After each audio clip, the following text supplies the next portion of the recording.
But this leads us to decision number 3. So first, are you going to be a believer or not? So you say, yes, I want to be a believer. Second decision now, are you going to fear people or are you going to fear God and stand up for him? But now, a final decision of living your life. Are you going to, let's see, maybe I have a slide. Do you want to live your life on this earth for human praise or the praise that will come from God in the future? So look at verse 43. For they loved human praise more than praise from God.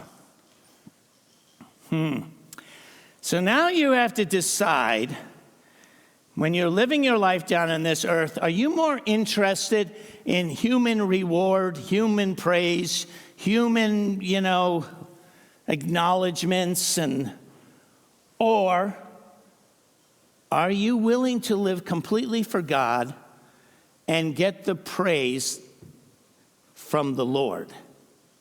And it's you can't really do both often. You're going to have to make this choice. Now, there are different ways that God will praise you. If you live your life for the Lord, there's different praises that come from God. I'll share some verbal ones here in a second, but we know from Scripture that there are 5 crowns that God gives to people for rewards that you're living with eternity in your mind. So these 5 crowns, and I have to believe there's a lot more than 5. That's just the 5 that are mentioned, but I have to believe there are more.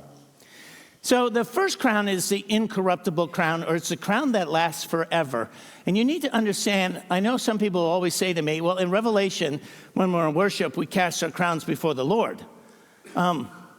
I don't think that's a permanent casting of our crowns before the Lord, because these crowns last forever. They're incorruptible. You have them forever. But it reminds me of worship service. Like when you come into a worship service, you leave your rewards, your self-glory in the lobby area. You take off your hat in the lobby area, because when you come in the sanctuary, it's Jesus who's to be lifted up.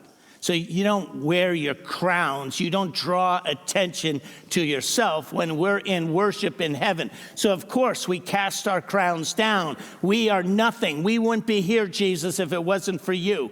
But do not think that crown is cast down for eternity. You have that crown for eternity. So that's why you have to make this decision. You want to live your life for human praise down here that's going to last, 70 years? Or do you want a reward that's going to last for all eternity?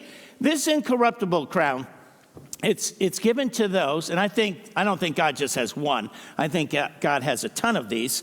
So Paul writes and says, do you not realize that in a race all the runners run, but only one gets the prize? I want you to run your Christian life as if you want to win the prize. So this crown is to me for all the men and women that have made that commitment to be believers.